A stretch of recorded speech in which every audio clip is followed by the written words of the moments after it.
Hi, my name is Anne and I work with the International Civil Liberties Monitoring Group. Today I want to warn you about Canada's recent attempts to weaken encryption and make the case for actually straightening it. First, what is encryption?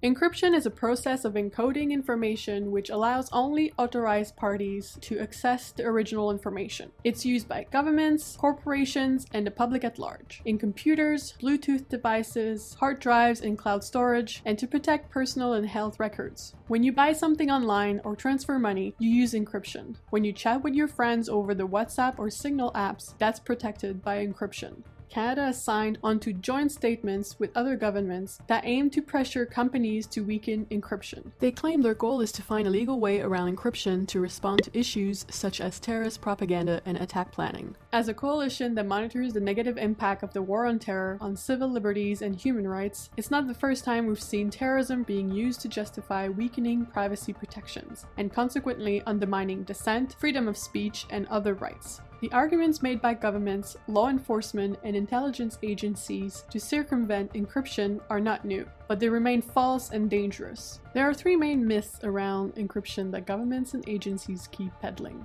Let's look at the myths one by one in detail and debunk them. Myth 1. Encryption technology is making the world go dark. Going dark is meant to describe people who use encryption to hide their activities, making them inaccessible to law enforcement. Canadian law enforcement like to complain that people and criminals are going dark. This is false. Law enforcement can access most devices and more information than ever before. Today, law enforcement agencies subscribe to services that monitor social media, to collect cell phone data, and deploy malware to intrude into computers, smartphones, and network equipment. We know they are collecting more information about us than ever before. Are they having trouble accessing information about criminal activity though? While Public Safety Canada says yes, reports from the Attorney General of Canada, the House Public Safety Committee, and the RCMP itself all show that despite some challenges, investigations aren't being hindered. They also make clear that regardless of these minor challenges, it's important that Canadians have access to strong encryption. Myth 2. It's just one little backdoor. It doesn't weaken encryption.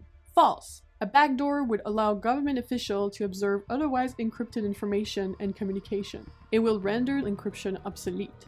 There is no technical way to create an encryption system that is secure against everyone except authorized state agencies. Even if only state agencies could use those backdoors, this should still concern us. The nature of international intelligence sharing means that laws to bypass encryption in one country may lead to other governments having access to the data that is collected.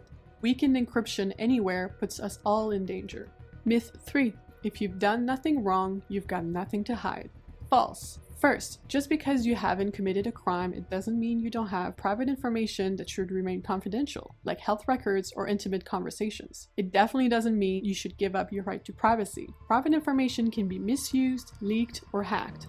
Second, encryption breaking tools are never only accessible or used by the good guys. And even if they were, the Pegasus scandal is a reminder that not all governments are good and that good governments can act badly. Pegasus is a hacking software developed by Israeli tech company NSO Group, which says they only sell to governments with good human rights records. Although the company insists Pegasus is only intended for use against criminals and terrorists, a massive investigation has revealed that human rights activists, journalists, and lawyers across the world have been targeted. Clearly, we need more protections from government surveillance, not less. In Canada, government agents have abused their powers to conduct surveillance on those who are not suspected of actual wrongdoing, including women's rights organizations, Indigenous land defenders, children's rights and anti-poverty advocates, the labor sector, leftists, anarchists, anti-capitalists, university professors, communists, anti-war groups, student movement and campus groups, Muslims, anti-racist groups, environmental activists, journalists, charities critical of the government and protesters of all types, and Canadians in general. Imagine how much worse it could be without strong encryption.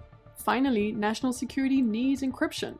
Canada's Parliamentary Committee on Public Safety and National Security endorsed a definition of strong encryption as including encryption algorithms for which no weaknesses or vulnerabilities are known or have been injected. Oh, and did you know that Canada used to want to protect encryption? In 2019, former Public Safety Minister Ralph Goodale and his Five Eyes colleagues in Australia, New Zealand, the UK, and the US stated that they are committed to strong encryption, which enables commerce, improves cybersecurity, and protects the privacy of our citizens' data. We are committed to protecting our citizens from harm. Shortly after that, though, Minister Goodale started calling for companies to inject communications insecurities into their applications. He even cast the security experts and privacy advocates who defend strong encryption as supportives of pedophiles. In September 2021, Canada and the rest of the G7 met in London, where the group reasserted its commitment to undermine encryption. In October 2021, US whistleblower Edward Snowden joined the Global Encryption Coalition to launch a campaign to protect encryption. He warned that if you weaken encryption, people will die. Interfering with the availability of strong encryption will impact our right to security, our right to silence, as well as the right to be secure against unreasonable search and seizure. It will also impact our freedom of expression, thought, peaceful assembly, and association, as well as equality rights.